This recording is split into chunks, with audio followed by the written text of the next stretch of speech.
كلوا منه لحما طريا وتستخرجوا منه حلية تلبسونها।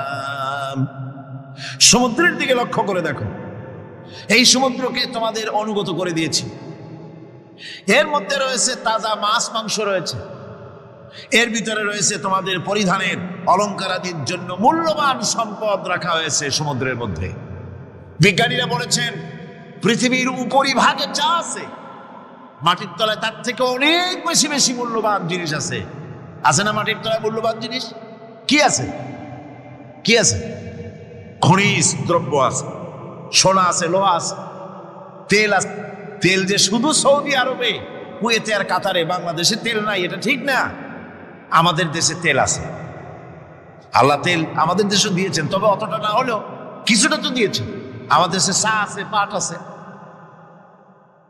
আমার দেশেও তেল আছে।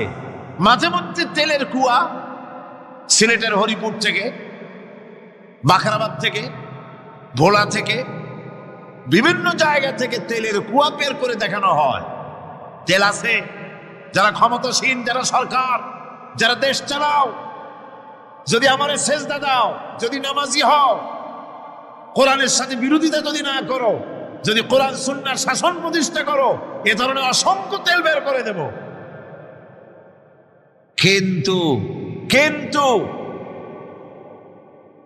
বারবার উমরা করে, হাতে তসবিহ ধারণ করে, মাথায় পট্টি বেঁধে যদি ইসলামের সাথে নাফরমানি করা হয়, তোমাদের তেল আল্লাহ পাক বের করে ছাড়বেন। আল্লাহ পাক বাহানা পছন্দ করেন না। এই জমিনে ফসল আছে, অসংখ্য ফসল আল্লাহ পাক দিয়েছেন, অসংখ্য খনিজ পদার্থ আল্লাহ পাক দান করেছেন। সেই খনিজ পদার্থগুলি আল্লাহ পাক, খনিজ দ্রব্যগুলি আল্লাহ পাক দিবেন মোমেনদের হাতে। কাদের হাতে দিবেন?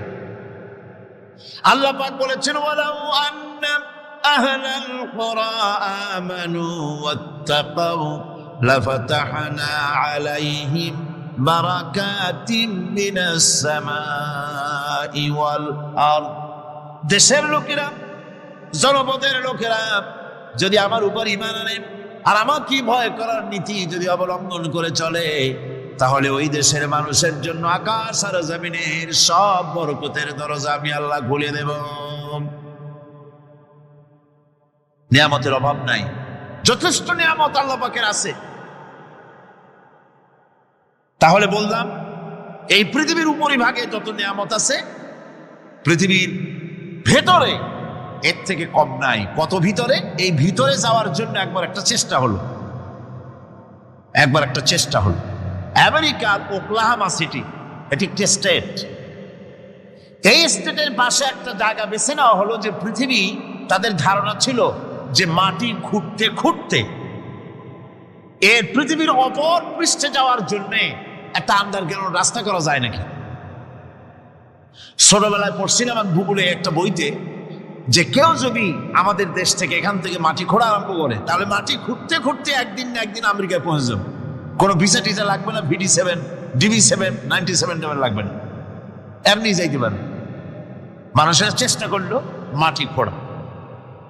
মাটি খুঁড়তে খুঁড়তে পৃথিবীতে এটাই ছিল প্রথম এই দুঃসাহসিক পরিকল্পনা। 6000 ফিট পর্যন্ত মাটি খনন করার পর কোনো কুল কিনারা করতে না পেরে তারা এই দুঃসাহসিক পরিকল্পনা ছেড়ে দিল। কিন্তু গবেষণার শেষ হয়নি। যারা গবেষণা করেছেন তারা গবেষণানব্ধ, তাদের অভিজ্ঞতা তারা লিখেছেন যে পৃথিবীর অন্তত 180 মাইল গভীর পর্যন্ত তাদের একটা আইডিয়া হয়েছে যে পৃথিবীর মাটির নিচে অসংখ্য খনিজ দ্রব্য রয়েছে, অসংখ্য নিয়ামত এই পৃথিবীর মাটির ভিতরে আল্লাহ পাক লুকায় রেখেছেন। ওর তলায় কি আছে বিজ্ঞানীদের মাথায় এখনো ঢোকে নাই। এই পৃথিবীর উপরে যা আছে ভেতরের থেকে আল্লাহ পাক বেশি রেখেছেন। এরপরে সমুদ্রের ভয়াল দৃশ্য দেখলে পরে মানুষের কলিজা ভীত, প্রকম্পিত, সন্ত্রস্ত হয়ে যায়। কথা ঠিক কিনা? যত বড় বাহাদুর হোক, সমুদ্রের ঢেউর মধ্যে যদি পড়ে, বাহাদুরি আর থাকে না। ঠিক কিনা কন? যতই বড়ুক আল্লাহ নাই, কিন্তু সমুদ্রে গেলে আর অসুবিধা হয় না। সমুদ্রের ঢেউয়ের মধ্যে, এই সমুদ্র মহাসমুদ্রের ভিতরে আল্লাহ রাব্বুল আলামিন অসংখ্য রহস্য রেখে দিয়েছেন, যা তো বিজ্ঞানীরা উদ্ঘাটন করতে পারেনি। এই মহাসমুদ্রের ভিতরে রয়েছে ম্যাগনেটিক পাহাড় পানির তলায়। যদি রাডারে ধরা না পড়ে জাহাজে, তাহলে এর রেঞ্জের ভিতরে আসলে এমন আকর্ষণে টেনে নেবে, পাহাড়ের সাথে লেগে টক করে লেগে জাহাজ চানাচুর হয়ে যাবে। এই মহাসমুদ্রের ভেতরে আল্লাহ পাক মাছ রেখেছেন, অসংখ্য মাছ রয়েছে, অসংখ্য ধরনের প্রাণী রয়েছে। আর তিনি এমন রহমান, প্রত্যেকটি প্রাণীর আবার আত্মরক্ষার জন্য হাতিয়ার তার সাথে সাথে দিয়ে দিয়েছেন। এক প্রকারের মাছ আমি নিজে দেখেছি সি ওয়ার্ল্ডে গিয়ে, এক প্রকারের মাছ আছে, সে যদি আক্রান্ত হয় তাহলে তার পেছনের দরজা থেকে এক প্রকারের লাভা, এক প্রকারের আটা জাতীয় জিনিস ছেড়ে দেয়। ওইটা পানি তড়িৎ গতিতে, আর পানি আশেপাশে পানিগুলি ইলেকট্রিফাইড হয়ে যায়। যে তাকে আক্রমণ করতে আসছে ইলেকট্রিক শক খেয়ে পালানো ছাড়ার পথ থাকে না। আবার আর এক প্রাণী, আর এক প্রকারের মৎস্য আছে যেগুলি আক্রান্ত হলে পরে সে তখন তার মুখ থেকে ব্লু রঙের, গাঢ় কালো রঙের এক প্রকারের কতগুলি লালা বের করে দেয়, তার আশেপাশে একদম কালো অন্ধকার হয়ে যায়, তারা আর কেউ দেখতে পারে না। এভাবে করে প্রত্যেককেই আত্মরক্ষার জন্য আল্লাহ পাক হাতিয়ার দিয়ে দিয়েছেন। সুবহানাল্লাহ। সেই সমুদ্রের ভেতরে এই ধরনের মৎস্যরাজি, বিরাট বিরাট প্রকাণ্ড প্রকাণ্ড প্রাণী আল্লাহ পাক সেখানে রেখেছেন। এরপরে এই সমুদ্রের মধ্যে রয়েছে মণিমুক্তা। আল্লাহ পাক বলছেন তোমরা পোশাক তৈরি করবে, তোমাদের স্ত্রীদের জন্য অলংকার আদি তৈরি করবে, সেজন্য ওর ভিতরে মণিমুক্তা মহামূল্যবান জিনিস এই সমুদ্রের ভেতরে আমি দিয়ে রেখেছি। আপন কুদরতে, আপন মেহেরবানিতে, কেউ আমার কাছে চায় নাই, আমি নিজের থেকে তোমাদের সমস্ত প্রয়োজন মিটিয়েছি, যা লাগবে সব প্রকার করে দিয়েছি। এত নিয়ামত আল্লাহ পাক দিলেন, আল্লাহ পাকের বিনিময় কিছুই চান নাই। কিছু চাইছেন নাকি? বলেন কিছু চেয়েছেন? কিছুই চান না। দেখেন এই যে ঠান্ডা মৌসুম চলছে, এখন কি মৌসুম? শীতের মৌসুম। এই পৃথিবীটাকে আমরা, আমাদের একটা রুমকে যদি ঠান্ডা করতে চাই, তাহলে আমরা কি লাগাই? রুমে এসি লাগাই। প্রত্যেক মাসে বিল দেওয়া লাগে না? লাগে না? বিল দিতে হয়। একটা রুম এসি দিয়ে ঠান্ডা করতে প্রত্যেক মাসে 500, 1000, 2000, 2500 রুম হিসাবে এর ভাড়া দেওয়া লাগে, এর চার্জ দিতে হয়।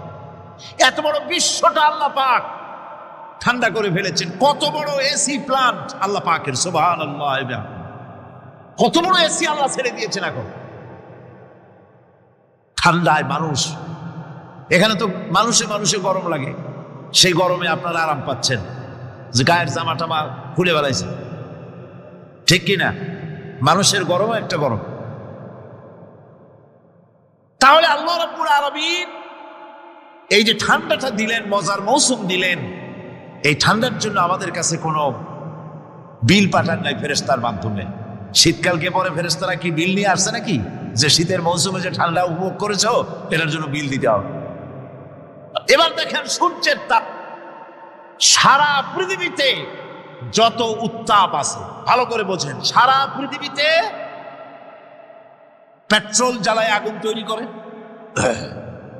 ডিজেল জ্বালায় আগুন তৈরি করেন, কাঠ জ্বালায় আগুন তৈরি করে।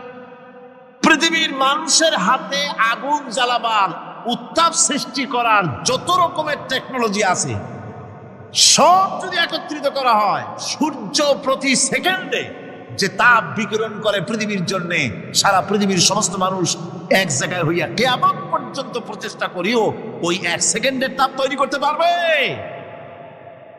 পারবে না। শুধু আল্লাহ রাব্বুল আলামিন যিনি বিরাট নিয়ামত রেখেছেন সব জিনিসের মধ্যে, এই নিয়ামতগুলি বুঝবে, এগুলি বুঝতে হবে। এই জন্য আল্লাহ রাব্বুল আলামিনের নবী বলেছেন, আল্লাহর সৃষ্টি জগতের উপরে, তার সৃষ্টি নৈপুণ্যতার উপরে কেউ যদি গবেষণা করে, চিন্তা করে 1 ঘন্টা, আল্লাহ পাক তার আমলনামায় 60 বছরের নফল ইবাদতের সব লিখে দিবেন। কি সোজা কথা। চিন্তা করতে হবে, গবেষণা করতে হবে, আল্লাহ পাক কি নিয়ামত দিয়েছেন। ওয়ামা বিকুম মিন নি'মাতিন ফামিনাল্লাহ। যত নিয়ামত আমরা পেয়েছি সব কার কাছ থেকে? জোরে সোরে চিল্লা এখন, কার কাছ থেকে? সমস্ত নিয়ামত এসেছে আল্লাহ পাকের কাছ থেকে। আল্লাহ রাব্বুল আলামিন বলেন তিনি হচ্ছেন রহমান। ওয়াল্লাহু জাআলা লাকুম মিন বুয়ুতিকুম সাকানান ওয়া জাআলা লাকুম মিন জুলুদিল আনআমি বুয়ুতা। আল্লাহ পাক বলছেন তোমাদের জন্য তোমাদের ঘর সমূহকে আল্লাহ পাক স্থিতি লাভের, স্বস্তি শান্তি লাভ করার জন্য আল্লাহ পাক একটা স্থান করে দিয়েছেন, জায়গা করে দিয়েছেন। আমরা যে ঘর বানাই, এই ঘর বানাবার পেছনে আল্লাহ পাকের কত বড় নিয়ামত। ঘর একটা বানাতে হলে খুঁটি লাগবে। খুঁটি কোত্থেকে আসছে বলেন? কোত্থেকে? গাছের থেকে খুঁটি পেয়েছেন। কিসের থেকে পেয়েছেন? গাছ কা। শুধু খুঁটিতে ঘর হবে না, এরপরে খুঁটি হয়ে গেল, চাল লাগবে। চাল দেবেন কি দিয়ে? খড় দিয়ে দেন, টিন দিয়ে দেন, টালি দিয়ে দেন, যা দিয়ে দিবেন সেটা হচ্ছে কার? জোরে কর। শুধু খুঁটি আর চাল হলে হবে না, বেড়া লাগবে, দরজা লাগবে, জানালা লাগবে, যা কিছু দরকার। আল্লাহ বলেন তোমার এই শান্তির ঘরটার পেছনে আমার নিয়ামত, আমার রহমত কাজ করেছে। আবার শীত প্রধান দেশে যেখানে বিল্ডিং এও কাজ হবে না, যেখানে ঘর বানাতে হলে কাঠ খড়ির ঘর দিয়েও কাজ হবে না, এত প্রচন্ড শীত, সেইখানে আল্লাহ পাক পশুর চামড়া দিয়ে ঘর বানাবার জন্য মানুষের মাথায় আল্লাহ পাক বুদ্ধি দান করে দিয়েছেন। আল্লাহ পাক বলছেন জুলুদিল আনআমি বুয়ুতা, চামড়া দিয়ে ঘর তৈরি করা হয়। এস্কিমোরা করে, দেখে আসবেন, চামড়া দিয়ে ঘর তৈরি করা হয়। আল্লাহ পাক এই পশু দিয়ে মানুষের এত উপকার করছেন। তিনি রহমান। এই রহমত থেকে পৃথিবীর কেউ বঞ্চিত নয়। সমস্ত প্রাণী সমূহকে আল্লাহ পাক এই বিরাট নিয়ামত দান করেছেন। একটি মানুষ যতই সংকীর্ণ হোক,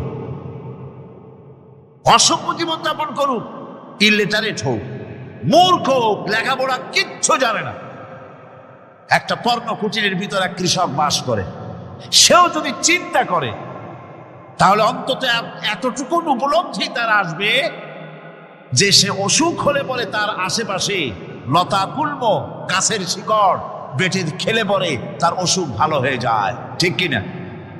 এখন তো অসুখ ভালো হওয়ার জন্য কোনো অসুবিধা নাই, কোনো সমস্যা নয়। পত্রিকার ভিতরে অ্যাডভার্টাইজ আসতেছে, স্ট্যাম্পের উপরে লিখে দেব আখিরি লেখা, বিশ্বব্যাপী চ্যালেঞ্জ।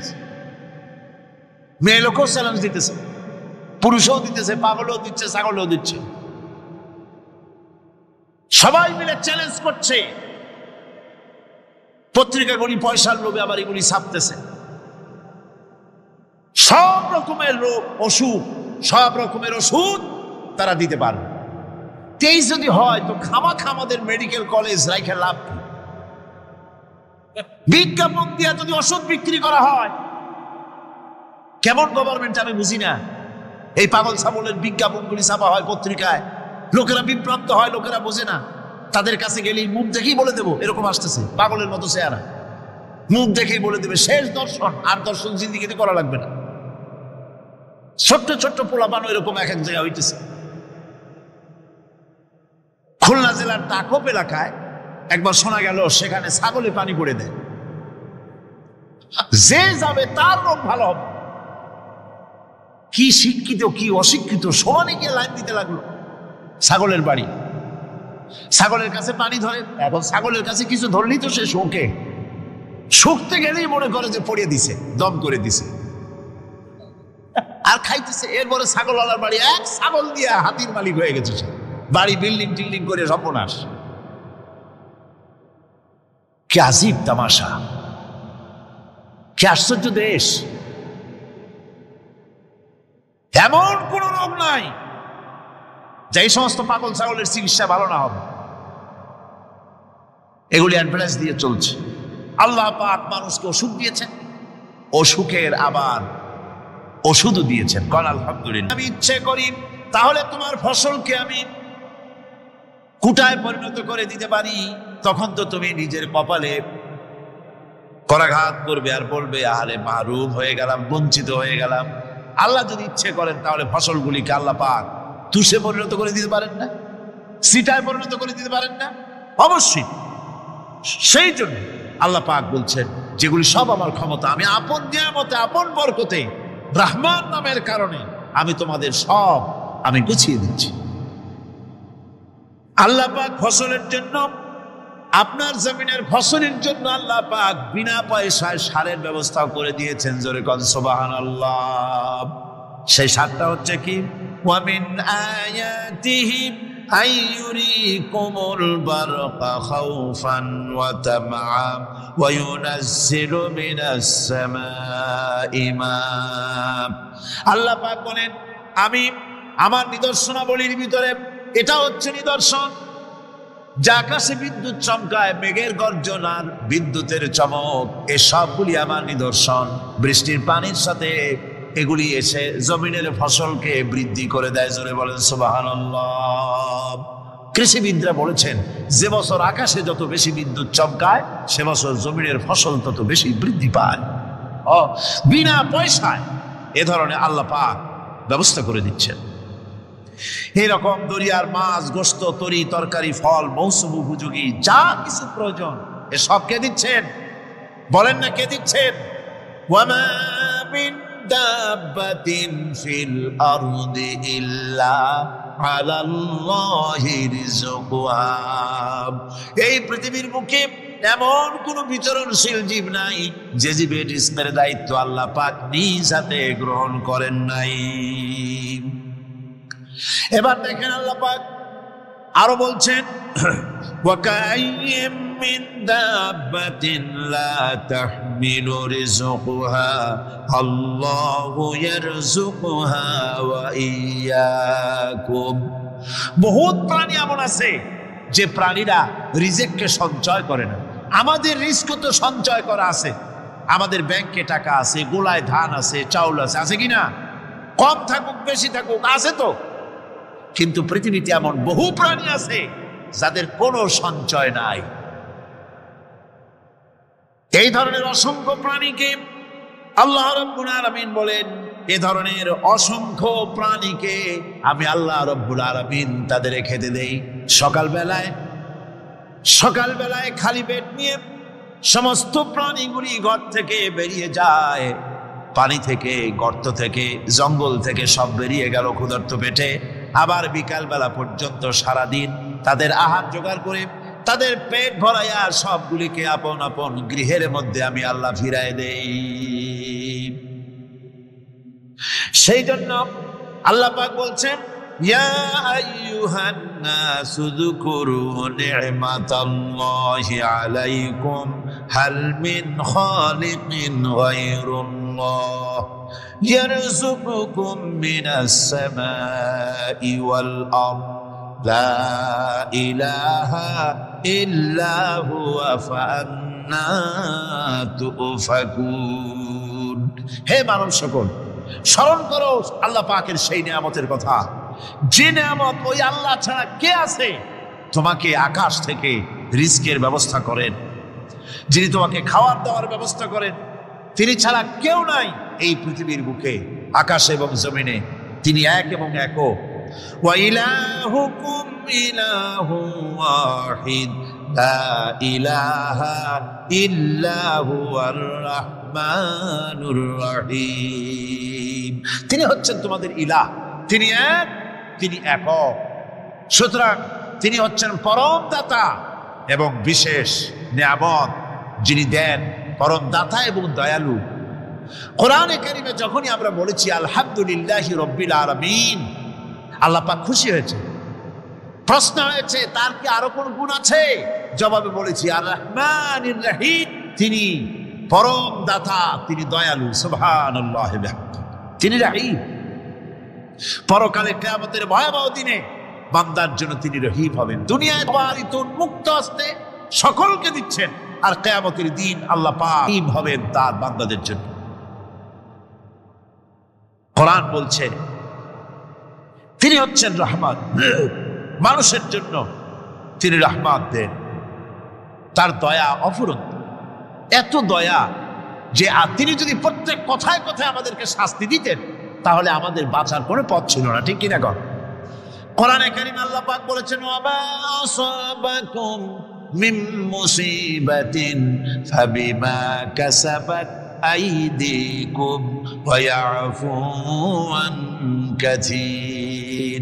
তোমাদের উপরে যত বিপদ আসে সমস্ত বিপদগুলি তোমাদের হাতের কামাই করা, নিজেদের রোজগার করা, তোমাদের নিজের হাতের কামাই করা। ওই হাতের কামাই করার কারণে সেগুলির জন্য যে আযাব হওয়া উচিত ছিল আমি অনেকগুলি ক্ষমা করে দেই, সব তোমাদের হাতের কামাইয়ের জন্যই বিপদ হয়, আর অনেকগুলি তো আমি ক্ষমা করে দিই। কথায় কথায় যদি প্রত্যেকটা ব্যাপারেই শাস্তি দিতাম তাহলে পৃথিবীতে শ্বাস ফেলার সময় তোমরা পেতে না। আল্লাহ পাক হচ্ছেন সেজন্য রহমান, আর তিনি রহিম। কিয়ামতের দিনের জন্য এই পৃথিবীতে মানুষ গুনাহ করা স্বাভাবিক কিনা কন? সব মানুষই গুনাহ করে। এই গুনাহগার যত বড় গুনাহগার হোক না কেন, গুনাহগার যখন তওবা করে, তওবার অনুভূতি যখন আসে এবং সে যখন অনুশোচনা করে, তখন তার অপরিসীম দয়া সেই অনুশোচনাকে কবুল করে নেয়। অনুশোচনার এক বিন্দু অশ্রু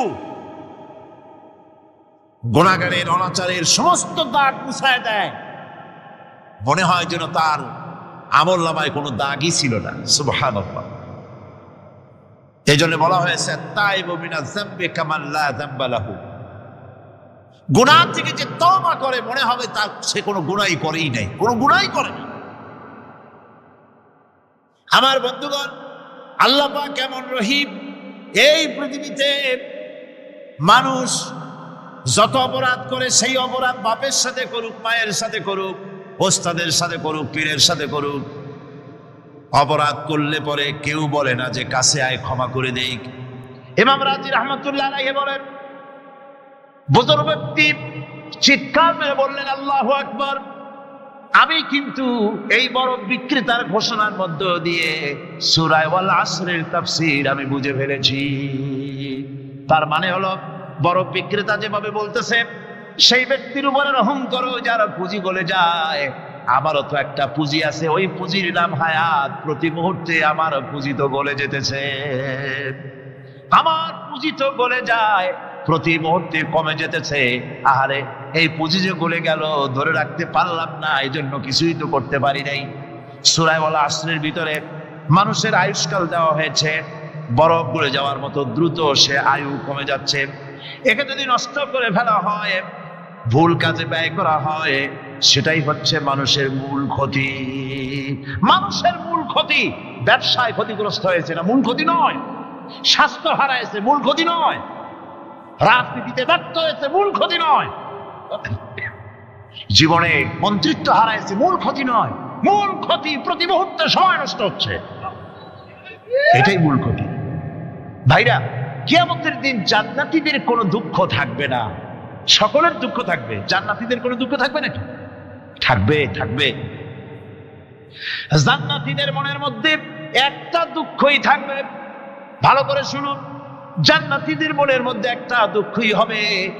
তারা মনে মনে চিন্তা করবেন, আফসোস করবেন, আরে যদি দুনিয়ায় বসে অমুক সময় বাসে বসেছিলাম, আজে বাজে চিন্তা করেছি, বাড়ির ড্রয়িং রুমে একা একা বসে বসে আজে বাজে চিন্তা করেছি, অমুক অমুক সময় খেলাধুলায় কাটাইছি। এই সময়গুলিতে যদি সুবহানাল্লাহ, আলহামদুলিল্লাহ, লা ইলাহা ইল্লাল্লাহ, আল্লাহু আকবার, এই তাসবিহ যদি পড়তাম, জিকির আজকার করতাম, জান্নাতের ভিতরে আরো নিয়ামত লাভ করতে পারতাম। সময়টা তো কাজে লাগাইলাম না। মানুষের সত্য, মুমিনের সব কাজে সব। ওয়াকুলু লিন-নাসি হুসনা, মানুষের সঙ্গে ভালো ভালো কথা কও, মানুষের সঙ্গে হাসি মুখে কথা কও। একজনের সাথে হাসি মুখে কথা বললেন, আপনার একটা সদকা দেওয়ার মতো সমান সব আমলনামায় লেখা হয়ে গেল। ভালো ভালো কাম করো।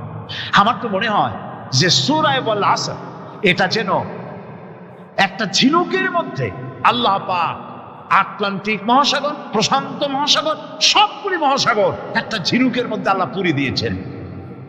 মানুষের সাফল্য এবং কল্যাণ তার ধ্বংস এবং সর্বনাশের পথ কোথায় তা এ কোরআন বলে দিয়েছে। সফলতা কিসে আসবে, ধ্বংস কিসে আসবে, এ কথা আল্লাহ কোরআনে বলে দিয়েছে। আমি আজকে এই সূরা বেছে নিলাম এই কারণে, আমরা চলছি ধ্বংসের দিকে। কোন দিকে যাচ্ছি বলেন না, কোন দিকে? আমার তো মনে হয় হেমিলেনের সেই বংশীবাদক যেন বাঁশি বাজিয়ে চলছে, আর গোটা জাতি তার পেছনে সমুদ্রে ডুবে মরার জন্য অগ্রসর হচ্ছে। আমাদের হায়াত তো বাড়ছে না, বরং হায়াত প্রতি মুহূর্তে কি হচ্ছে? লোকেরা বলে হায়াত বাড়ে, হায়াত তো বাড়ে না। হায়াত কি হয়? জন্মের পরের থেকে আমার জন্য রিজার্ভ আছে যতটুকু, 50 বছর বাঁচবো, 60 বছর বাঁচবো, যতটুকু হায়াত আমার জন্য নির্ধারিত করা আছে, নির্ধারণ করা আছে, প্রতিদিন একদিন একদিন করে কমে যেতেছে। এজন্য আমি বলি, আমার বাড়িতে যে ঘড়িটা আছে, এই ঘড়িটা বেলা 1টার সময় ঢং করে একটা আওয়াজ দেয়, শ্রোতাকে শুনিয়ে দেয়, বাড়িওয়ালা তোমার জীবনের মূল্যবান হায়াত থেকে 1 ঘন্টা কমাইয়া দিলাম। 2টার সময় 2টা ঘন্টা লাগায় শোনায় দিল, বান্দারে তোমার জীবনের মূল্যবান সময় থেকে 2টি ঘন্টা কমে গেল। এমনি করে 3 গেল, 5 গেল, বছর গেল, আমাদের হুঁশ হলো না। সময় চলে গেল তাস খেলে খেলে, সময় চলে গেল আমাদের খেলাধুলা করে, শয়তানি বদমাশি করে। সময় কতটুকু পেলাম? কিয়ামতের দিন, বিচারের দিনটা যেটা হবে, আল্লাহ রাব্বুল আলামিন বলেন বিচারের দিনটাই লম্বা হবে 50 আলফা সানা মিম্মা তাউদ্দুন। বিচারের দিনটা লম্বা হবে কত বছর? 50,000 বছর। কত বছর? দুনিয়ায় যেভাবে তুমি হিসাব করো, দুনিয়ার গণনা অনুযায়ী হাসরের বিচারের দিনটা হবে 50,000 বছরের মতো লম্বা। এক কিতাবে দেখেছি, তিনি লিখেছেন হিসাব করে, কিয়ামতের ওই দিনটার হিসাবে 50,000 বছর একটা দিন লম্বা। ওই হিসাবে পৃথিবীতে যারা 60 বছর বাঁচলো, সে যেন আখিরাতে 2 মিনিট দুনিয়ায় বাঁচলো। চিন্তা করেছে? মাত্র 2 মিনিট। 60 বছর যারা হায়াত পেল, 2 মিনিট বাঁচলো। এই 2 মিনিটের জন্য কত হাঙ্গামা, কত মারধর, কত সন্ত্রাস, ক্ষমতার জন্য লড়াই, হ্যাং করেঙ্গে ত্যাং করেঙ্গে, লাঠি কে আন্দার মুগুর ভরেঙ্গে, শক্তির ঠেলায় অস্থির। আমার বন্ধুগণ, সময় চলে যাচ্ছে স্রোতের মতো করে, কারো জন্য সময় অপেক্ষা করতেছে না। আমাদের মৃত্যু প্রতি মুহূর্তে কাছে চলে আসতেছে। এই জন্য শায়ের বলেছেন, আগাহ আপনি মৌত সে কোই বশর নেহি, আগাহ আপনি মৌত সে কোই বশর নেহি, সামা সো বরস কে হ্যাঁ পল কি খবর নেহি। মৃত্যু সম্পর্কে আমাদের কারো জানা নাই, যে কোনো মুহূর্তে মৃত্যু আমাদের কাছে এসে যেতে পারে। মৃত্যু সম্পর্কে কিছুই জানা নাই, অথচ প্রতি মুহূর্তে আমরা মৃত্যুর দিকে এগিয়ে চলছি। মাল সামান 100 বছর কি ধরে খাবো তাও জমা করে রেখেছি, কিন্তু 1 মুহূর্তের খবর নাই। মা ফিরে এসেছি, বাড়ি যেতে পারবো নিশ্চয়তা নাই। আছে? বলেন আছে? আপনি বাড়িটাও ভালো, বসেছেন, দাঁড়াতে পারবেন, এই নিশ্চয়তা আছে? নাই। সুতরাং সুরাতে সময়ের উপরে কসম করে মূলত সময়ের অপরিসীম গুরুত্ব সম্পর্কে আল্লাহ পাক মানুষকে বুঝাই দিতেছেন। সময়ের দাম দাও। আমাদের সময় চলে যায় গান শুনতে শুনতে, আশ্চর্য মলম বিক্রি করা দেখতে দেখতে, তাস পাশা খেলতে খেলতে সময় চলে যায়, কেউ খেয়াল করে না। সময় বলতে অতীত কালও হতে পারে, আবার বর্তমানও হতে পারে। আর বর্তমান কাল কোনো কালই না। বর্তমান কাল কোনো কাল নয়। প্রতি মুহূর্তে ভবিষ্যৎ এসে বর্তমান হয়, আর প্রতি মুহূর্তে বর্তমান কি হয়? অতীত হয়ে যায়। বর্তমান কাল বলে কোনো কাল নেই, প্রতি মুহূর্তে অতীত হয়ে যাচ্ছে। এই যে আমি মাহফিলে বসছিলাম প্রথম এসে, ওইটা কি এখনো বর্তমান আছে? এই যে বর্তমান কথা বলছি, এটা অতীত হয়ে যাচ্ছে। সুতরাং বর্তমান কাল নাই। আল্লাহ পাক অল আসরের সময়ের কসম করে বলছেন। যদি আমরা চিন্তা ভাবনা করি, তাহলে আমরা লক্ষ্য করব আমাদের আসল মূলধন সময়। আসল মূলধন কি? জীবনের আসল মূলধন কি? সময়। ইমাম রাজি রহমতুল্লাহ আলাইহি এই পর্যায়ে এক বুজুর্গের ব্যক্তির কথা তিনি আলোচনা করেছেন। তিনি বলেছেন যে একটা লোক, তিনি সূরা আল আসর এর ব্যাখ্যা তিনি বুঝতেছিলেন না। ব্যাখ্যাটা এই মাথার মধ্যে ঘুরপাক খাচ্ছিল এর ব্যাখ্যা কি? একবার তিনি বাজারে ঢুকলেন, তারপরে তিনি শুনতে পেলেন বাজারের এক প্রান্ত থেকে একজন চিল্লায় বলতেছে, সেই ব্যক্তির উপরে রহম করো যার পুঁজি গলে যায়, সেই ব্যক্তির উপরে রহম করো যার পুঁজি গলে যায়। উনি চিন্তা করেন পুঁজি এবার গলে কেমনে? উনি দৌড়ে গেলেন, যায় দেখেন যে যে ব্যাটা চিল্লাচ্ছে সে হচ্ছে বরফ বিক্রেতা। কি বিক্রেতা? বরফ, বরফ, আইস। এখন এই বরফ বিক্রেতা সে চিল্লায় বলতেছে, সেই ব্যক্তির পরে রহম করো যার পুঁজি কি গলে যায়। সূর্যের তাপ বাড়তেছে আর বরফ গলে যাচ্ছে। সে বোঝাতে চাচ্ছে যে আমার এই বরফটা জমাট থাকা অবস্থায় তোমরা কেউ কেনো, যেহেতু আমার পুঁজিটা এর মধ্যে আমি ইনভেস্ট করেছি। এটা যদি পানি হয়ে যায় তো পানি তো কেউ কিনবে না, এটা তো যেখানে সেখানে পাওয়া যায়। বরফ পাওয়া যায় না বলেই তো আমি বরফ কিনে আনছি। তোমরা আমার প্রতি দয়া করো, তাড়াতাড়ি করে বরফটা কিনে নিয়ে যাও।